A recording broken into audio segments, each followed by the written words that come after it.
Hey y'all, welcome to my channel. If you are new here, welcome. If you're not new here, welcome back, y'all. My name is Danielle. Many of you know me as Elle, and welcome to my spiritual journey. Okay, so I'm excited because today I'm going to talk to you about my practice. Like when I left the church, like what is the first thing that I practiced? Like that. We talking about that today. And I'm gonna let you know what worked and what didn't work. And I'm gonna start with what didn't work. First thing that didn't work for me is titles. I'm gonna say it first. I'm gonna say my little list of three. It's a lot, but I'm only gonna do three. And what worked for me, I'm only gonna do one. But there's a whole lot more. But so what didn't work was titles didn't work, meditation didn't work, and people telling me that I had to do it a certain way or it was wrong. That didn't work. Okay, let's get back to the top. So titles didn't work. So there's a lot of things that I didn't realize that I was already doing as a Christian. Probably why the religion didn't really stick for me because I was already doing some of the stuff and didn't know that they even had that name. I didn't even know to this day, like there's things that I do that I don't realize that they have a title for it, that they have a name for it because I'm busy doing my thing. And then it's like, oh yeah, you mean you do X, Y, and Z? Oh no, I don't know. I do this over here. So titles, that doesn't really work for me. Um, if someone is to be like, to do this, wait, to be a channeler, you have to do this, and this. Um, so technically, I channel, but I don't meet some of those definitions that people do, right? So yeah, I think people who have titles may be more on the rigid side, kind of, sort of. And my spiritual journey is a little more loose with how we do things. Like I put my own spin on things. So it's not as rigid as that. Well, I'll say it like that. You'll see more as we go along with the videos. You'll get more of what I'm saying.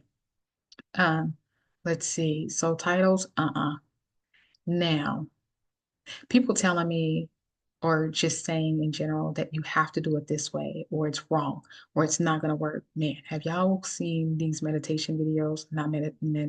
Not meditation, manifestation videos where it's just like you have to visualize, you have to do this, and you have to do this, and all the things. And it's just like, wait, there's people out there that say that they can't visualize. So you telling them that they can't ever manifest? Wait, what's going on? I'm confused.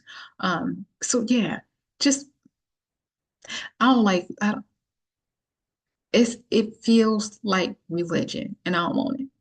I don't want it. I don't want no parts. Um, meditation. Mm-mm. Y'all, the meditation peoples that I was remember, okay, also remember the times. Like this wasn't 2020 nothing. This wasn't 2019, 18, 17, 16, 15. Like this wasn't any of those, right? This was before. And so computering and internet and all the stuff it is, the World Wide Web and wasn't as World Wide Web as it is now. And so when you come across and you do your search for meditation and you go to the library or whatever the case is, like they're not telling you the stuff that is available right now. Like, oh my goodness. So yeah, I did not like meditation at all. We didn't work. We weren't friends. I wasn't getting any of the answers. None of like I remember Russell Simmons, um, his brother, shoot, I can't remember the name. I can't remember his name. Y'all know who I'm talking about, Run DMC. Okay, so anyway, so he had an app, or wait, was it Russell? I can't even remember right now, but it was one of the Simmons brothers, and he had an app and he was talking about how he meditated every day And that would give him the answers and the clarity and some even business ideas, like all the things. And it just sounded amazing. And so I downloaded his app and I couldn't get it. I was just like, nothing was happening. Like I could get to where it's quiet and nothingness is going on, but ain't nobody talking. Like I I don't know who was giving him his business ideas, but I didn't get nothing. So I didn't like it. And yeah, I didn't like it. I didn't like it. So guys, let's get out of the stuff that didn't work and let's get to what did work. Okay, so remember I told you like way back then, way back then, there was the mindvalley.com website that I was on, and it was loaded with information. Like, and I love that. I really did love that because I felt like I wasn't the only one, right? I just felt like there was a club, or not even a club, but there was a whole community, and I fit. Even if I didn't fit into every lesson or every program that was going on, there was still a place for me to fit. And then in addition to not only fit, but once you get in, swim around and see if you like this water, this water, this water. Like it was so many different variations. And we already know I like the warmth, thus me living in Merida, Mexico for 1.5 years. So I like the warmth and I like the cozy. It's like I can be in a, yeah, but I don't want to have to be sitting there swimming and treading water and all the things and floating to stay. Like put me in a shallow end, right? Like I don't want to have to be floating all over the place and using all my energy muscles. Anyway, so I like that about the Mind Valley app. And on there was a program. I feel like I got a free sample, and I feel like the sample was along the lines of meditation. And so I ended up purchasing the Jose Silva app. The Jose Silva program. I can't tell you the name of it. Was it Ultramind? I can't remember. I can't remember. Let me see if I can pull it up while I'm talking to y'all. But so I ended up and getting that program, and I listened to it like you're supposed to listen to like one a day or whatever. And I was like, no, I need to listen to everything. And so I was listening to as much as I could. And then in there, he literally taught you how to, is it the Silva Ultramind? Maybe what it is. Um, sorry, let me do one more. Courses. No, sorry, it is the Silva Life System. So that's the one that I had purchased. But things have changed. And so it is still offered through Mind Valley, but the one that Mind Valley offers is the one that I just told y'all, the Silva Ultramind. The Silva Ultramind, and Vision is the one who does those lessons. So I have listened to both of them, and because the OG one, the Silver Life System, really did do some things for me, that's the one that I prefer, even though I have listened to both of them. And I've listened to both programs multiple times. But yeah, yeah. So I did the Silver Ultramind, and Jose Silva had this way of getting you to relax and things. And man, I listened to that thing a few times. That first time, I was frustrated because every time I listened to it, I fell asleep. And so it was like you're getting too relaxed. And so I did finally find the balance. And so once I was able to find the balance for, he has what is called the 3-2-1 countdown method, or 3-2-1 method. And so once I did that, then I don't need to do the 3-2-1 method. I can immediately get to where I need to get to.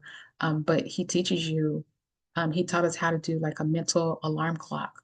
And I believe both programs show you how to do that. So the Mind Valley app, when I believe it is on there for you to learn that. Um, that was a huge one for me. Just remember, I've been in this religion, and I've been trying to do things and nothing was producing results. And I'm a type of person that I need to see some kind of result. Like, what am I doing this for if I'm not going to see any results? Like I'm not just why. And so um, I ended up doing the mental alarm clock. Now, back then, Like if a phone rang, it was going to scare me. Um, if I'm asleep and an alarm clock goes off, it's going to scare me. The phones, I had an Android and I was able to set my ringtone or my alarm as like a nice, quiet music. It might be like a small like violin or jazz music that's coming in. Like I was able to set the music. It would still scare me. And I would have it on the lowest volume, or else I would have it where it starts off real low and starts coming in, like doing a little crescendo type thing. And yeah, it still scared me. And so the mental alarm clock was something that I really wanted to try. And so I followed the directions, and yeah, that was crazy. Like you program your mind to wake you up. And so yeah, that was just crazy. Like it worked, and I was so in awe, and it was just like it was crazy. It's crazy. Like I felt like I was magic, and I always wanted to be magic. And I was able to like just start tapping in. And so then from there, we had where you pick a person who's alive, right? And so you pick a person who's alive and you literally just tap into that person to get information from that person. And I was like, this is crazy. Like I literally tapped into a person who was alive. I had not met the person in in person, but I had seen the person like do their thing. And I was just like, oh man, this person, this I do like this person. And so I wanted to like tap and learn some things from that person. And so yeah, I just tapped into that person. It was like, oh my goodness, like y'all are here tapping into people, like people who walking around. Like I had always heard, like you hear people who this is me anyway, because remember, I was in church the whole time, but you would hear people who talk to dead people, right? But you didn't hear people who literally talk to other people who were living the same way that you talk to dead people. It was just crazy. It was just crazy. But I did it. And I was just like, man, this is nice. This is nice. This is nice. And so yeah, I ended up I taught my daughter. I was so happy. I taught my daughter and then I would teach my daughter how to tap into me. And so, I'm like, I need you to know that you can tap into me even if you can't get a hold of me. Like, back then, phones was whatever, if you she didn't have a phone when she was little like that. But it's like if you wanted to talk to me or something, you can tap into me. If you need to get an answer, you can tap into me to get the answer, and then when we see each other in person, you can ask me and we can see if you tapped into me and got the right answer, whatever the case is. And she would actually do it. And she would be like, Mommy, I wanted to ask you this, this, and this, but I forgot to ask you that morning. And so, I asked you and I tapped into you like you said, and I got the answer. And is this what you would have said? And so she asked me, and I was like, oh yeah, this is what I would have said. And so she was like, yeah, that's nice. And so she knows how to tap into me. And moving forward, my father died when she was young. And so we were we were in a completely different city, but we were out of religion. And she would just talk to me and she would be like, yeah, I'm talking to grandpa. And I was like, you talking to grandpa? And she was like, yeah, he sits on my bed every day. I was like, oh. I was like, that's something that I could see him doing, just sitting on your bed, just observing. And she was like, yeah. So I just talked to him. And so I was like, okay. And so yeah, she's comfortable talking to certain family members who have passed on. She can chat and tap into people. To me specifically, I'm not sure if she does it to other people, so don't be tracking her down. I'm like, girl, talk to so and so, tell me what they said. Like, don't do that. Um, but yeah, just the things that we have learned to do is it's just amazing. And I had so much zeal, like not only did I feel better about leaving religion, leaving church, but I just felt like I was starting to tap into my magic. And the crazy thing is that the more I started tapping into what I thought was my magic is the more that I realized that a lot of these things I had been doing for so long. I just didn't, it had a title, But when you're in the church, you can't do things that are outside the church because you might be messing up your salvation or making God angry or upset, or God is jealous. My God is a jealous God, and all these different things, and you didn't want to mess around with it. So yeah, getting out of the church, it's just crazy. It's crazy how it's just like, man, my spiritual journey is amazing. Um, and you have so much power. That's what I really love, is that I have so much power. It's not deferred to a God that's outside of me or anything like that. Yeah, it's just great. So yeah, let me see what y'all was talking about. Let me see where and when we were at. Okay, so we did the mental clock. The mental clock. So I remember in the mental clock when we were doing that, they were saying, let's say, I'm gonna give you an example that I would use. So I sometimes would need to wake up at 6:30 in the morning. I don't want to hear a clock. I don't want to hear none of that.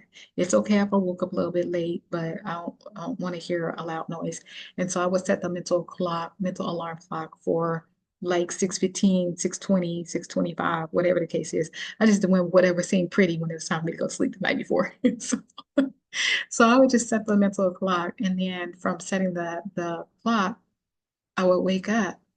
But as a safeguard, I would set a real clock so that I could fall asleep. I mean, it's like I would be stressed if I knew I needed to wake up and I only relied on myself, if that makes sense. Like if I was only relying on my brain or this new thing or whatever, then it would stress me out and I wouldn't go to sleep. I would be so stressed that I couldn't go to sleep.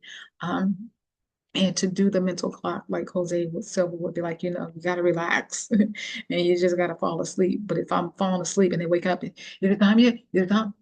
Is it time? Is it time? So yeah, I set a clock, and I would set the clock for 5 minutes after the clock that I set for my mental clock. For example, let's say that I set my mental clock for 6:25. I would set a real clock for 6:30. That way I wouldn't be like, oh my goodness, I'm gonna be late if I don't wake up on time.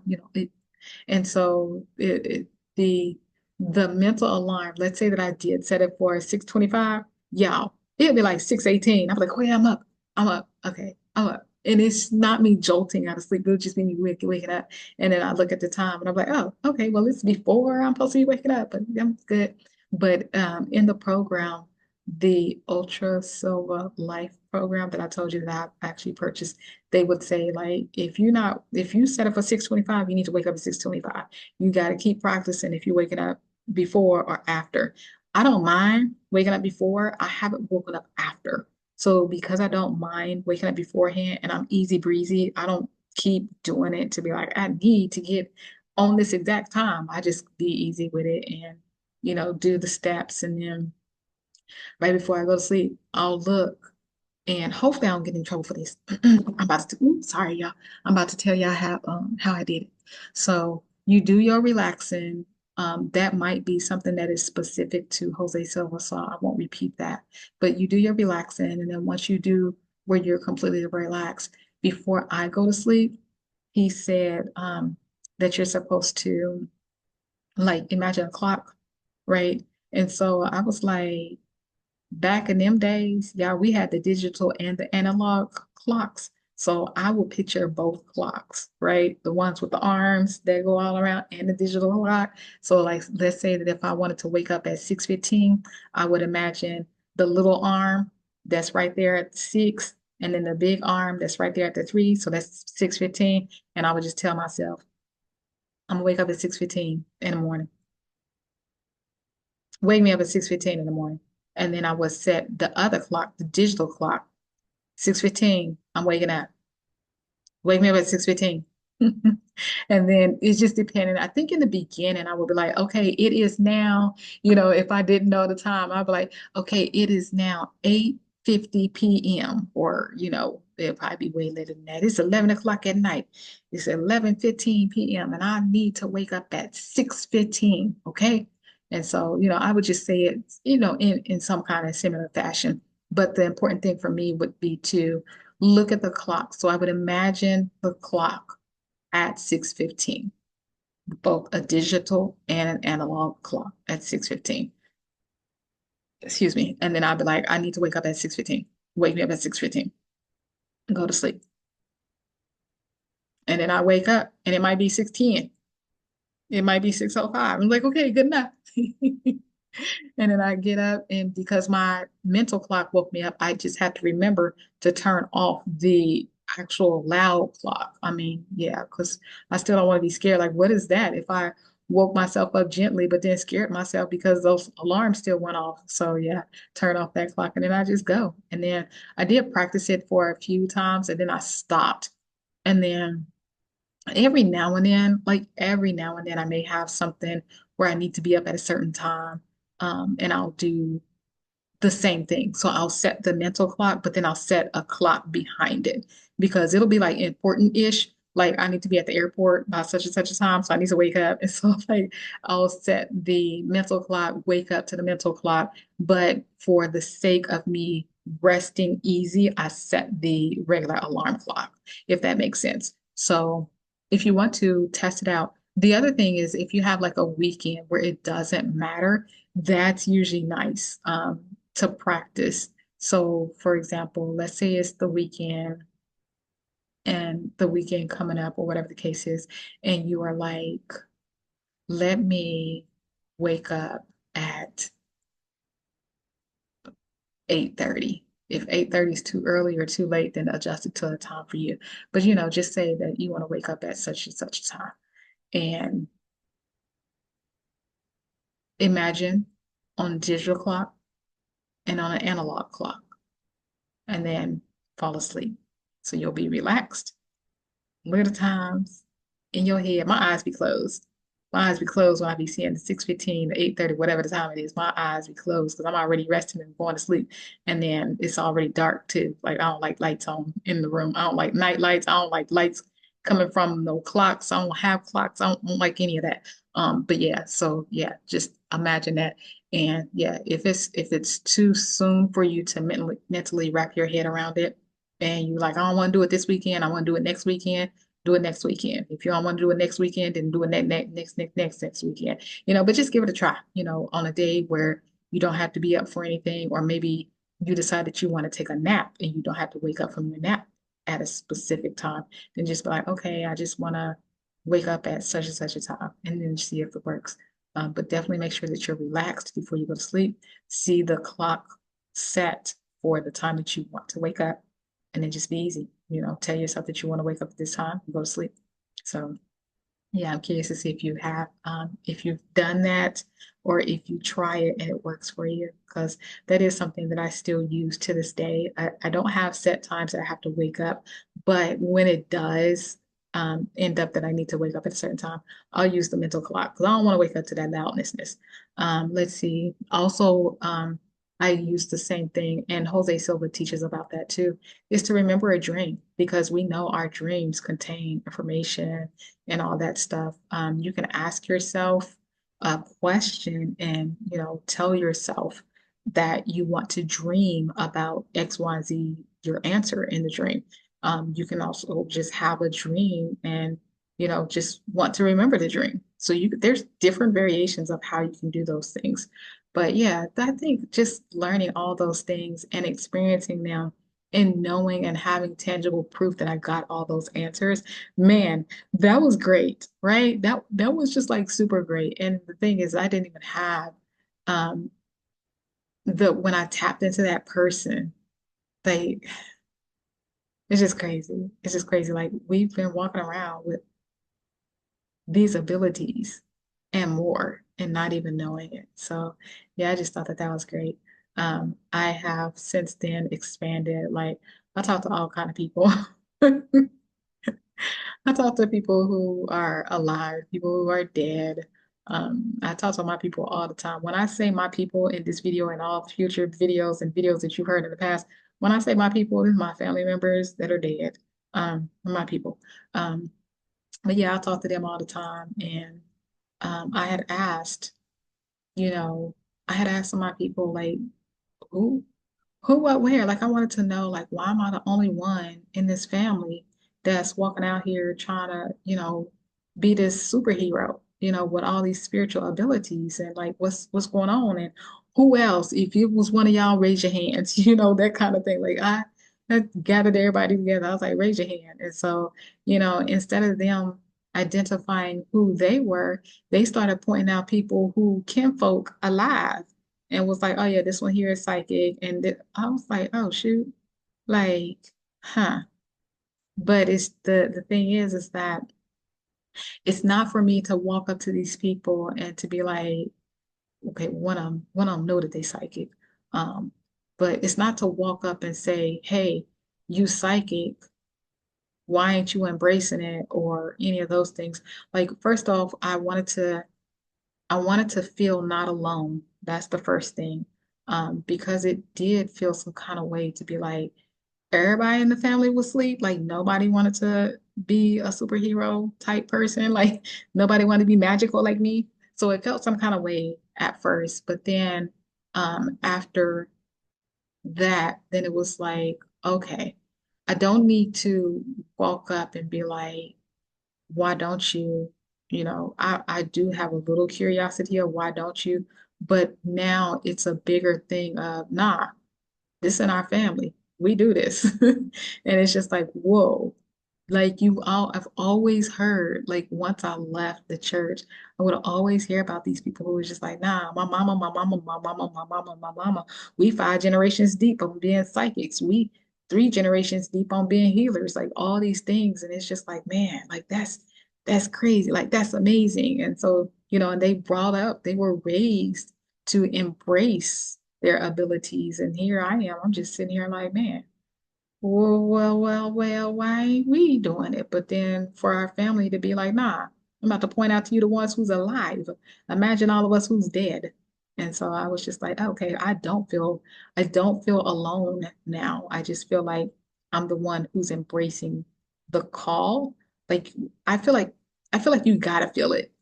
I feel like you gotta feel it and you gotta know that it's there and you have to know that there's something more.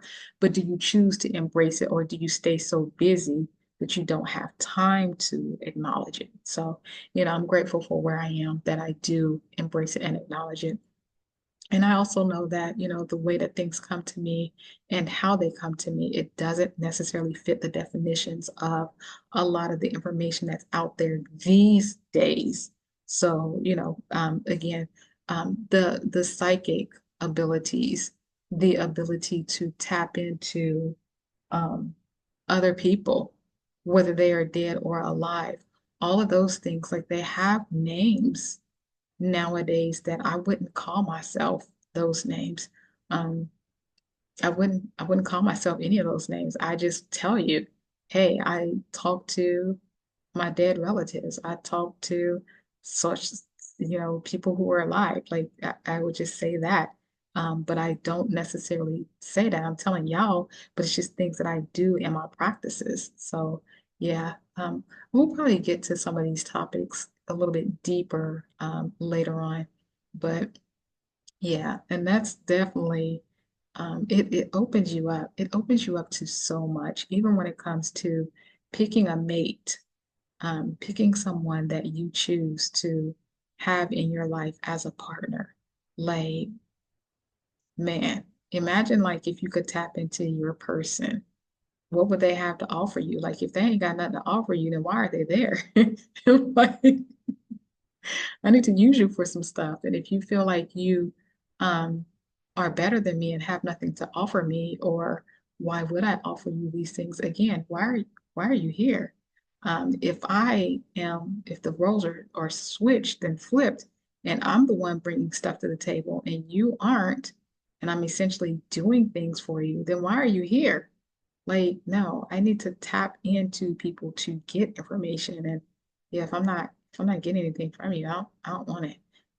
But definitely make sure that even if you don't have meditation or the Jose Silva method, have something. This is what I will say, have something so that you can get to a state so that you can tap into people. And so that you can tap into people when they are awake are alive and when you are awake, if that makes sense. I can easily tap when I'm about to go to sleep. But let's just say that someone is wanting to talk to you, approach you, or whatever. It would be nice if you knew how to tap into that person's energy field or whatever to see if they're a good person or if they're a person that, is good for somebody else. So just know those things and to tap into them. And yeah, yeah. Okay, this video is getting long. Okay, so that's what I have for you. That's what worked for me. That's what I'm excited about. But again, for real, let me know in the comment section if there's a tool that you tried when you first walked over to your spiritual side, spiritual journey, and started embracing it head on, and it was like, yeah, I like this. Like this is how I know that this life is what I'm about. So that was me. The Silva Life System. Um, Program that I purchased through mindvalley.com years ago is how I was just like, oh yeah, I made the best this decision for myself to just be out here in this whole smorgasbord of abilities, spiritual abilities, and for me to pick which ones resonate with me and to do what I do, live my life. So yeah, if you have any questions, comments, concerns, anything like that, y'all put it in the comment section. Don't forget to let me know. Let me know. I'm excited to see what y'all talking about. Okay, chat with y'all later. Bye, y'all. Subscribe. Okay, bye, y'all.